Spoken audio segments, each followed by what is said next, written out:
todos! Esse é o nosso encontro todos os domingos de manhã da série O Surgimento da Doutrina Espírita e as Mesas Girantes. Nós estamos vendo o livro As Mesas Girantes e o Espiritismo.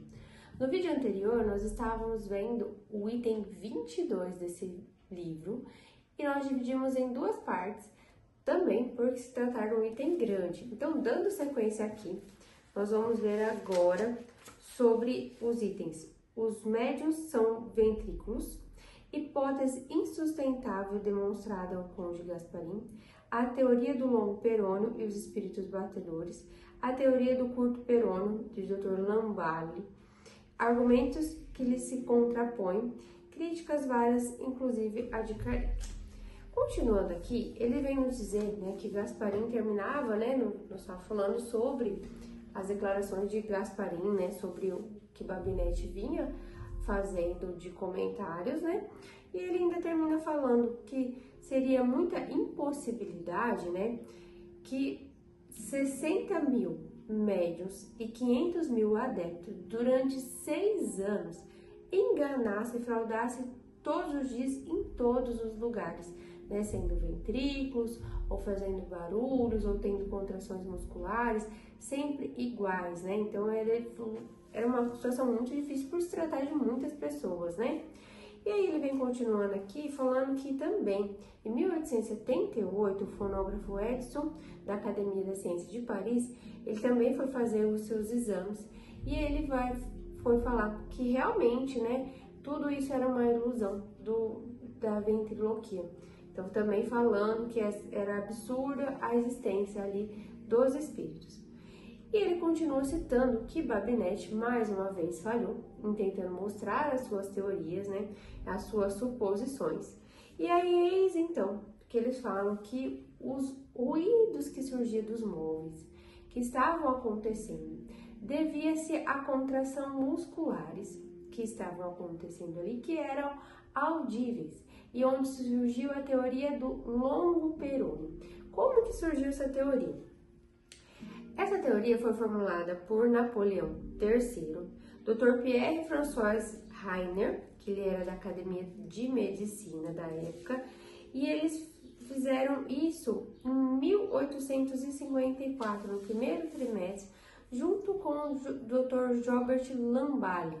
E eles falaram que os barulhos que aconteciam, que eles acreditavam ser das mesas, nada mais é do que a contração do tendão da perna, que chamava longo perônio. Então, eles vieram com essa teoria, que esses barulhos aconteciam por conta desse tendão que se movimentava ali na perna e que era audível à distância. Só que essa teoria também não foi muito bem aceita. Várias pessoas da época também não acreditaram, porque como ia toda a sessão acontecer o mesmo barulho no mesmo lugar, sendo que tinha barulhos que aconteciam em lugares diferentes. Não tinha como eles comprovarem isso. Aí ficou adormecida essa ideia. Só que o Dr. Lamballe não ficou contente com isso e se propôs a pesquisar mais e mais, junto com o fisiologista da época, o Motrice Swift, que ele pegou e foram lá e dessecaram, então, um cadáver para estudar esse mecanismo que acontecia. E aí, eis que surge a teoria do curto perônio, que eles falavam que não era o tendão longo perônio, e sim do curto. Eles falavam que esse tendão, pela contração muscular, que o tendão é o que liga ao músculo ao osso, essa contração fazia ele passar por uma estrutura óssea que era a goteira óssea. Então ele fazia um barulho, porque ele era como se fosse uma cordinha ali, um elástico passava, fazia um barulhinho. E aí ele voltava ali de volta pro lugar dele e ele fazia outro barulho, Tipo, vamos trazer aqui aqueles elastiquinhos de cabelo, de chapéuzinho de aniversário de criança, tem aqueles elastiquinhos, você faz assim, eles não soltam, faz um barulhinho.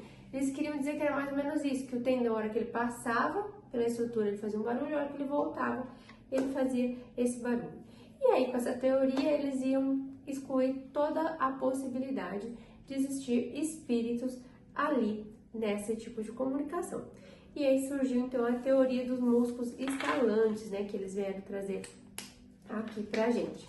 Só que isso também caiu por terra. Porque a verdade, gente, é sempre verdade.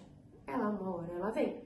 E aí, como que eles poderiam alegar isso se eles nunca tinham participado de um fenômeno espírita, das comunicações de espíritos? E depois, como esses ruídos poderiam acontecer com várias pessoas em vários lugares? Porque eles tratavam que isso era uma patologia, ou seja, era algo que não era normal, que não era fisiológico, que era dor que acontecia ali por um momento, uma dificuldade, uma anomalia da pessoa. E como uma pessoa poderia fazer isso se causava dor durante horas, né? Então, a teoria também foi caindo por terra com o tempo, por mais que eles tentassem justificar agora pela medicina os barulhos. E como que acontecia, por exemplo, eu, Daiane, estou aqui na reunião e estou fazendo esse movimento, só que o barulho está acontecendo lá do outro lado. Como eles iam explicar os barulhos das mesas? Como eles iam explicar os outros barulhos? Como eles iam explicar as mesas se levantarem? Como eles iam explicar os objetos se moverem? Não fazia sentido, né? E até Kardec, na época, depois, né, quando ele começou a pesquisar, como que isso ia acontecer? E ele fala como esses ilustres homens da época poderiam, então, trazer esse tipo de teoria sem ter pesquisado mais a fundo, né? Então, eles deveriam ter participado, né? Foi o objetivo de iludir mais uma vez a sociedade e de desmistificar os espíritos, né? Mas mais uma vez, a verdade é sempre verdade, e eles também não conseguiram, ali pela sua teimosia, trazer esse fato do longo perônio, do curto perônio, que isso ocasionava, né? Então, eles também, como o Babinete, não conseguiram provar isso daí, porque também não tinha como isso acontecer. Já imaginou? Você tinha 60 mil médicos, perdão. Como todos esses médicos tinham essa patologia e fazer isso, né? E não explicava a teoria das mesas, né? Continuava sem explicar a teoria das mesas, né? E foi assim, então, que mais uma teoria acabou não dando certo. Certo, pessoal? Então, concluímos o item 22 desse livro. No próximo vídeo, nós iremos falar sobre o item 23 dessas histórias, né? Já imaginou ali um curto perônio, longo perônio? Hoje a gente já nem fala, né, na área da saúde em perônio, né? Porque a época era, até tinha, né, o castelo lá vem o tíbio, o perônio, nem existe mais o perônio, né? O perônio agora é fíbula. Mas era uma das teorias da época, né? Porque era o nome que ele recebia também. Certo, pessoal? Um ótimo, abençoado domingo a todos nós e mais uma vez.